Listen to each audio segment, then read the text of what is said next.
말씀은 열왕기상 12장 25절에서 33절까지입니다. 열왕기상 12장 25절에서 33절까지 말씀 번갈아가며 읽습니다. 제가 먼저 읽겠습니다. 여로보암이 에브라임 산지에 세겜을 건축하고 거기서 살며 또 거기서 나가서 분우엘을 건축하고 그의 마음에 스스로 이르기를 나라가 이제 다윗의 집으로 돌아가리로다. 만일 이 백성이 예루살렘에 있는 여호와의 성전에 제사를 드리고자 하여 올라가면 이 백성이 마음이 유다 왕된 그들의 주 르호보암에게로 돌아가서 나를 죽이고 유다의 왕 르호보암에게로 돌아가리로다 하고 이에 계획하고 두 금송아지를 만들고 무리에게 말하기를 너희가 다시는 예루살렘에 올라갈 것이 없도다. 이스라엘아, 이는 너희를 애굽 땅에서 인도하여 올린 너희의 신들이라 하고 하나는 베델에 두고 하나는 단에 둔지라. 이 일이 죄가 되었으니 이는 백성들이 단까지 가서 그 하나님에게 경배함이더라. 그가 또 산당들을 짓고 레위 자손 아닌 보통 백성으로 제사장을 삼고 여덟째 달 곧 그 달 15째 날로 절기를 정하여 유다의 절기와 비슷하게 하고 제단에 올라가되 베델에서 그와 같이 행하여 그가 만든 송아지에게 제사를 드렸으며 그가 지은 산당의 제사장을 베델에서 세웠더라. 33절 함께 읽습니다. 그가 자기 마음대로 정한 달 곧 여덟째 달 15째 날로 이스라엘 자손을 위하여 절기로 정하고 베델에 쌓은 제단에 올라가서 분향하였더라. 아멘. 솔로몬의 아들 르호보암 원년에 이스라엘은 북이스라엘과 남유다로 나눠지게 됩니다. 솔로몬 집권 말기에 솔로몬이 우상 숭배를 하게 되자 하나님이 경고하신 내용 그대로 이제 성취되게 됩니다. 하나님은 말씀하시는 분이시고 말씀대로 이루시는 분이십니다.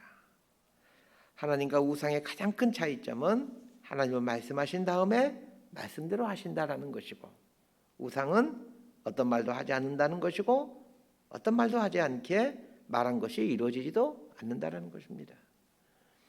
그러면서 사람들은 우상을 만들어 섬깁니다. 하나님은 말씀하시는 분이십니다. 말씀하신 다음에 일을 행하십니다. 말씀하신 다음에 일을 하는 것은 사람으로 하여금 생각해 보라는 겁니다. 조금만 생각해 보면 하나님께서 무슨 일을 하실지 쉽게 할 수 있습니다. 왜냐하면 하나님은 말씀을 하시고 그리고 그 말씀하신 대로 이루어 가시는 분이시기 때문입니다. 역사의 주관자는 하나님이십니다. 수천 년 동안 지속되어 온 인류 역사는 하나님의 말씀대로 진행되어져 온 그 산물입니다. 우리가 하나님 말씀을 몰라서 그렇지 하나님 말씀대로 인류 역사가 진행되어 왔다는 것을 깨닫지 말씀을 모르니까 하나님 말씀대로 진행되어 왔다는 걸 깨닫지 못하는 겁니다. 하나님 말씀대로 인류 역사가 진행되어 왔다라는 말은 앞으로도 인류 역사는 하나님 말씀대로 진행되어 갈 것이다 라는 것을 말해줍니다. 그래서 이 비전은 하나님 말씀의 근거에서 갖는 것입니다. 하나님 말씀에 근거하지 않는 비전은 헛된 야망, 개인의 꿈에 지나지 않습니다. 우리가 가지고 있는 비전이 하나님 말씀에 근거한 것이라면 반드시 이루어지게 됩니다. 왜 그렇습니까? 모든 것이 하나님 말씀대로 되어가기 때문입니다. 내가 꿈을 가졌기 때문에 이루어지는 것이 아니라 그것이 하나님 말씀에서 나온 그분의 뜻이기 때문에 이루어져 가는 것입니다. 그래서 그리스도인의 비전은 세상 사람들의 꿈과 달라야만 합니다. 솔로몬이 집권 말기에 교만해지고 우상 숭배를 하게 되자 그 아들 때에서 나라가 나눠질 것이라고 하나님께서 경고해 주셨습니다. 그러면 이 경고를 듣고 솔로몬은 스스로 돌이켜야 했고 자신의 아들 르호보암에게 바른 길을 가도록 가르쳐야만 했습니다. 그러나 솔로몬은 그렇게 하지 못했습니다. 결국 르호보암 원년에 하나님 말씀대로 이스라엘은 하나의 나라에서 이제 두 개의 분열 왕국으로 나눠지게 됩니다. 하나님은 이스라엘을 나누어 북이스라엘을 여로보암에게 줍니다. 여로보암은 솔로몬의 휘하에 있었던 장군이었습니다. 여로보암은 이스라엘이 왜 분열되어 가는지를 누구보다도 똑똑히 경험하였고 또 잘 알고 있는 사람이었습니다. 솔로몬 집권 말기에 솔로몬의 신하였던 여로보암이 출근하려고 할 때 하나님의 선지자 아이야가 그 여로보암을 만나서 그에게 이런 예언을 해줍니다. 열왕기상 11장 31절에서 35절까지 제가 읽어드립니다. 여로보암에게 이르되 너는 10조각을 가지라. 이스라엘 하나님 여호와의 말씀이 내가 이 나라를 솔로몬의 손에서 찢어 빼앗아 10지파를 너에게 주고 오직 내 종 다윗을 위하고 이스라엘 모든 지파 중에서 택한 성읍 예루살렘을 위하여 한 지파를 솔로몬에게 주리니 이는 그들이 나를 버리고 시돈 사람의 여신 아스다롯과 모압의 신 그모스와 암몬 자손의 신 밀곰을 경배하며 그의 아버지 다윗이 행함 같지 아니하여 내 길로 행하지 아니하며 나 보기에 정직한 일과 내 법도와 내 율례를 행하지 아니함이니라. 그러나 내가 택한 내 종 다윗이 내 명령과 내 법도를 지켰으므로 내가 그를 위하여 솔로몬의 생전에는 온 나라를 그의 손에서 빼앗지 아니하고 주관하게 하려니와 내가 그의 아들의 손에서 나라를 빼앗아 그 10지파를 너에게 줄 것이요. 솔로몬이 다윗의 길로 가지 않고 우상 숭배를 하였기에 나라가 나누게 하신다라는 말씀을 여로보암에게 선지자를 통해서 말씀해 주십니다. 그러면서 이런 말을 덧붙여 주시죠. 열왕기상 11장 38절입니다. 네가 만일 내가 명령한 모든 일에 순종하고 내 길로 행하며 내 눈에 합당한 일을 하며 내 종 다윗이 행한 같이 내 율례와 명령을 지키면 내가 너와 함께 있어 내가 다윗을 위하여 세운 것 같이 너를 위하여 견고한 집을 세우고 이스라엘을 너에게 주리라. 여러분, 이스라엘이 분열된 이유를 아주 명확히 알고 있습니다. 솔로몬의 휘하에 있으면서 하나님께서 솔로몬에게 복을 주자 이스라엘의 강력한 나라가 되는 것을 눈으로 똑똑히 보았던 사람입니다. 그런데 하루아침에 그 강력한 나라가 둘로 나눠지는 것을 보게 됩니다. 나눠지는 이유는 한 가지입니다. 솔로몬이 하나님을 떠났기 때문입니다. 하나님을 떠나면 아무리 강력해도 한순간에 무너지게 된다는 것을 여로보암은 똑똑히 경험하게 되죠. 그리고 아이야 선지자를 통해서 만약 여로보암이 다윗처럼 하나님의 길을 가게 된다면 다윗의 왕국처럼 그렇게 북이스라엘이 부강하게 될 것이라는 말도 전해 듣습니다. 그럼에도 불구하고 여로보암은 하나님을 의지하지 않습니다. 이것이 인간의 어리석음입니다. 똑똑히 보았고 똑똑히 하나님의 말씀을 들었음에도 불구하고 그대로 행하지 않습니다. 자, 25절과 26절 말씀 함께 읽습니다. 시작. 여로보암이 에브라임 산지에 세겜을 건축하고 거기서 살며 또 거기서 나가서 분회를 건축하고 그의 마음에 스스로 이르기를 나라가 이제 다윗의 집으로 돌아가리로다. 여로보암이 처음으로 왕이 된 후 처음으로 하게 된 것은 수도를 세겜으로 정하는 것이었습니다. 세겜은 에브라임 지파의 성읍으로 종교적으로 정치적으로 아주 중요했던 것입니다. 그곳에 성읍을 정하는 것은 참 잘한 일이었습니다. 그리고 외국의 침략을 막기 위해 분우엘을 건축하게 됩니다. 이 분우엘은 야곱이 야복 강가에서 천사와 씨름하였던 그 분이엘이라는 지역입니다. 그 지역에 요새를 건축함으로 동쪽에 있는 아람 족속이나 길르앗 족속의 침략을 대비했습니다. 가장 급한 일인 수도를 정하는 일과 또 변방을 정비하는 일을 마치고 나자 여로보암에게 걱정이 생겼습니다. 북이스라엘 백성들이 절기 때가 되게 되면 예루살렘 성전으로 가서 제사를 드린다는 것입니다. 예루살렘 성전이 북이스라엘 백성들이 예루살렘 성전에 이제 가서 유월절이나 초막절 이런 제사를 드리게 되게 되면 어떤 일이 발생하겠습니까? 백성들이 예루살렘으로 제사들을 다니다가 혹시 남유다로 아예 가버리게 되면 어떡할까? 이런 걱정이 생기게 된 것이죠. 그래서 한 가지 계획을 세우게 됩니다. 27절부터 30절까지 말씀 함께 읽도록 하겠습니다. 27절부터 30절입니다. 시작. 만일 이 백성이 예루살렘에 있는 여호와의 성전에 제사를 드리고자 하여 올라가면 이 백성의 마음이 유다 왕된 그들의 주 르호보암에게로 돌아가서 나를 죽이고 유다의 왕 르호보암에게로 돌아가려다 하고 이에 계획하고 두 금송아지를 만들고 무리에게 말하기를 너희가 다시는 예루살렘에 올라갈 것이 없도다. 이스라엘아, 이는 너희를 애굽 땅에서 인도에 올린 너희의 신들이라 하고 하나는 베델에 두고 하나는 단에 둔지라. 이 일이 죄가 되었으니 이는 백성들이 단까지 가서 그 하나님에게 경배함이더라. 북이스라엘 백성들이 예루살렘 성전에 제사 드려 갔다가 혹시 이 북이스라엘 백성들의 마음이 남유다로 향하게 되는 것을 막아보려고 여로보암이 계획을 세우게 되는데 그 계획이 베델과 단에 금송아지 신상을 만들어 섬기게 하는 일이었습니다. 여로보암은 이스라엘 백성들이 하나님을 바르게 섬기는 것보다 자신의 나라를 더 부강하고 단단하게 만드는 것을 더 중요하게 여기고 있던 사람입니다. 이것이 여로보암이 패망하게 되는 아주 결정적인 이유입니다. 하나님의 나라보다 자신의 나라를 더 중요하게 여길 때 망하게 되어 있습니다. 교회도 마찬가지입니다. 하나님의 나라보다 자신의 교회를 더 중요하게 생각하는 교회는 오래가지 못합니다. 그래서 우리는 이 땅의 목회자를 위해서 기도해야 됩니다. 자신의 교회가 아닌 하나님의 나라를 먼저 구하는 종들이 될 수 있기를 위해서 기도해야 됩니다. 그래야 이 나라의 교회가 살 수 있습니다. 북이스라엘 백성들의 제사 드리기 위해 예루살렘 성전으로 내려가자 걱정이 되었던 여로보암 왕이 이제 묘안을 생각해냅니다.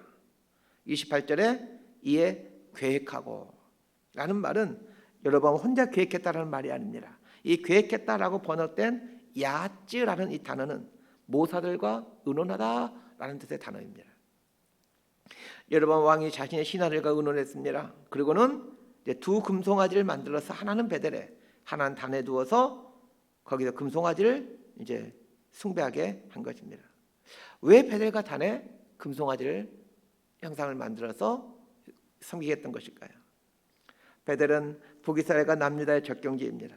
동시에 베델은 이스라엘의 조상인 아브라함과 야곱이 수도 없이 단을 쌓았던 곳이죠. 이스라엘 백성들에게는 자신의 조상들이 단을 쌓았던 곳이기에 아주 의미 있는 그런 신성한 곳이었습니다. 단이라는 곳은 이스라엘의 최북단입니다. 단 지역 또한 단지파의 산당과 제사장이 있던 곳입니다. 최북단에 단을 세우므로 이 멀리에 살고 있는 사람들이 예루살렘까지 갈 필요 없이 단에서 제사를 지내도록 했던 겁니다.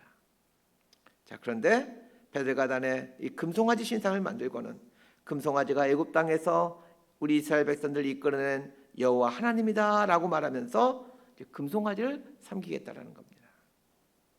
그러니까 금송아지 신상을 만들고 자, 우리는 이제부터 앞으로 여호와 하나님을 믿지 않고 금송아지 신상을 믿을 거다, 섬길 거다 이런 게 아니라 금송아지 신상을 만들어 놓고 이것이 우리를 애굽에서 이끌어낸 여호와 하나님이다라고 말하면서 금송아지를 섬기겠다는 겁니다. 사실 여호와 하나님은 눈에 보이는 분이 아닙니다. 그런데 사람들은 하나님을 눈으로 보고 싶어 합니다. 그래서 구체적인 어떤 형상을 만들고 싶어 하는 게 인간 안에는 있습니다. 이런 인간의 연약한 마음을 알고 있었던 하나님께서 십계명을 주시면서 두 번째 계명에 무슨 계명을 주십니까? 하나님을 위하여 아무 형상이든지 만들지 말아라 라고 말씀하셨습니다. 여로보암은 인간의 이 연약한 이 부분을 아주 교묘하게 이용합니다. 그래서 금송아지 신상을 만들어 놓고 이것이 애굽에서 우리를 인도해낸 여호와 하나님이다 라고 하면서 금송아지를 섬기게 합니다. 그런데 왜 하필이면 금송아지 신상이었습니까? 이 소는 풍요로움을 상징합니다. 그리고 기근이 없고 늘 풍성하게 살고 있던 애굽 사람들이 섬기던 신이 이 금송아지입니다. 사람들은 보이지 않는 하나님을 형상화하고 싶어 합니다. 그런데 이 형상화하는 과정 중에 인간의 욕망이 들어가게 됩니다. 여로보암과 그의 신하들이 금송아지 신상을 만들어 놓고 이것이 여호와 하나님이다라고 말한 것은 여호와 하나님이 우리에게 풍요로움을 주는 신이었으면 좋겠다라는 그 욕망을 투사한 것입니다. 하나님께서 왜 하나님 형상을 만들지 말라고 하셨던 것일까요? 하나님 입장에서는 좋은 것 아닐까요? 하나님 형상을 만들어 놓고 이스라엘 백성들이 섬기게 되면 더 하나님을 잘 섬길 수 있지 않을까요? 하나님은 절대로 하나님 형상을 만들지 말라고 하셨습니다. 왜냐하면 하나님 형상을 만들게 되면 하나님을 본래 계신 그 하나님을 인식해가는 것이 아니라 자신들이 욕망이 들어가 있는 이 가짜 하나님으로 만들어가기 때문에 그렇습니다. 그래서 하나님은 형상이 없으시고 말씀으로 우리에게 오시는 것입니다. 여로보암은 사람들이 풍요롭게 되고 싶어하는 이 기본적인 욕망을 이용해서 그걸 하나님과 아주 교묘하게 결합을 시킵니다. 그렇게 함으로 사람들을 미혹시키는 거죠. 이거는 오늘도 마찬가지고 앞으로도 마찬가지일 겁니다. 하나님을 믿는 신앙 안에는 끊임없이 이 욕구가 반복해서 일어나게 될 겁니다. 금송아지는 물질의 풍요로 갈 수 있습니다. 이 세상에 물질 섬기라 이런 종교는 없습니다. 돈을 만들어 놓고 돈 앞에 절하고 돈 앞에 제사 드리고 이런 어리석은 종교는 없습니다. 다만 하나님의 이름을 빌려 물질 섬겨 있을 뿐입니다. 적지 않은 교회들이 하나님과 물질을 교묘하게 혼합시킵니다. 하나님을 잘 믿으면 물질적으로 복을 받는다는 겁니다. 이것이 기복신앙입니다. 하나님의 이름이 없는 것이 아닙니다. 분명 하나님의 이름을 부르고 있습니다. 그러나 실상은 돈을 섬기게 합니다. 이때 사람들은 헷갈리는 거죠. 실제로는 돈을 섬기면서도 하나님의 이름을 부르고 있기에 괜찮다라고 생각하는 것입니다. 여로보암이 베델과 단에 금송아지 신상을 세워놓고 이것이 여호와 하나님이니까 예루살렘에 가지 말고 베델과 단에서 제사를 드리라고 명령합니다. 예루살렘 성전은 하나님께서 말씀하신 대로 지은 성전입니다. 열왕기상 전반부에서 성전에 대해서 우리 자세하게 배우지 않았습니까? 그걸 배우면서 그 성전 기구 하나하나에 아주 깊은 의미들이 있다는 것을 배웠습니다. 그런 의미들 때문에 예루살렘 성전에 가서 제사를 드리는 것이 중요합니다. 예루살렘 성전은 하나님이 어떤 분이신지, 그리고 예수 그리스도를 통해서 어떻게 인간의 죄가 용서받게 되는지, 어떻게 인간은 하나님께로 올 수 있게 되는지를 분명하게 알려주고 말해주는 곳이 성전입니다. 베델가단에 금송아지 신상이 세워졌습니다. 거기에도 여전히 여호와 하나님의 이름이 불려집니다. 그리고 동일하게 하나님께 드리는 제사가 드려지게 됩니다. 그러나 베델과 단의 신전은 하나님의 말씀과는 전혀 무관한 곳입니다. 다만 예루살렘 성전과 동일한 제사의식이 있을 뿐입니다. 여기서 우리는 사입의 특징을 알게 됩니다. 사입이는 말씀 중심이 아니라 제의, 의식 중심이라는 것입니다. 의식에 참석하는 것이 하나님을 섬기는 것이다라고 얘기를 합니다. 그러나 하나님이 원하시는 것은 의식에 참석하는 것이 아니라 말씀의 통치를 받는 것입니다. 교회 예배 참석하는 것이 쉽습니까? 아니면 말씀대로 사는 게 쉽습니까? 예배 참석하는 게 훨씬 쉽죠. 그러나 예배에 참석하는 것으로 바른 신앙인이 되는 것입니까? 아니면 말씀대로 사는 것이 바른 신앙인이 되는 길입니까? 말씀대로 사는 것이 바른 신앙인이 되는 길입니다. 그러나 우리는 그렇게 생각하고 싶지 않아 합니다. 그럼 목회자들도 마찬가지입니다. 성도가 교회 예배에 참석하는 것에 더 많은 관심이 있지 성도가 말씀대로 사는 것에는 별로 관심이 없습니다. 성도들도 마찬가지입니다. 예배에 참석하는 것에 관심을 갖고 있지 말씀대로 사는 것에 큰 관심 없습니다. 그러나 바른 신앙은 그런 게 아닙니다. 하나님의 말씀에 따라 말씀에 순종하며 살아가는 것이 바른 신앙입니다. 베델과 단의 금송아지 신상에 있는 하나님은 얼마나 매력적인 하나님인지 모릅니다. 물질을 부어주신 하나님이잖아요. 사람들의 길을 아주 솔깃하게 만들어줍니다. 여로보암과 그의 신하들은 자신들의 욕망을 위해 여호와 하나님의 이름을 이용했습니다. 하나님은 금송아지 같은 분이셔서 우리에게 물질을 풍성히 주시는 하나님이시라는 겁니다. 그렇기 때문에 물질의 복을 받으려거든 예루살렘 성전에 가지 말고 베델과 단에서 제사를 드리라는 것입니다. 그러나 이렇게 가르치는 이 배후에는 자신들의 이 나라를 부강하게 만들고 자신들의 권력을 유지하려는 그 얄팍한 속셈이 잘 잡고 있었던 것입니다. 사실 여로보암이 행했던 이런 종교적 타락이 오늘날 우리 기독교 안에도 자리 잡고 있고 이것이 신앙의 위기를 가져왔습니다. 이 시대의 교회가 우리 그리스도인들이 회복해야 될 것이 있다면 하나님을 하나님으로 받아들이는 것입니다. 하나님의 이름에 교묘하게 숨겨진 그 인간의 욕망과 욕심을 제거해 가야 됩니다. 말씀 정리합니다. 사람에게는 하나님의 형상을 만들고 싶어하는 본능이 있습니다. 형상을 만든다라는 말은 내가 원하는 하나님을 믿고 싶어한다라는 말입니다. 그러나 하나님은 내가 원하는 하나님으로 존재하는 분이 아니십니다. 하나님은 말씀으로 존재하십니다.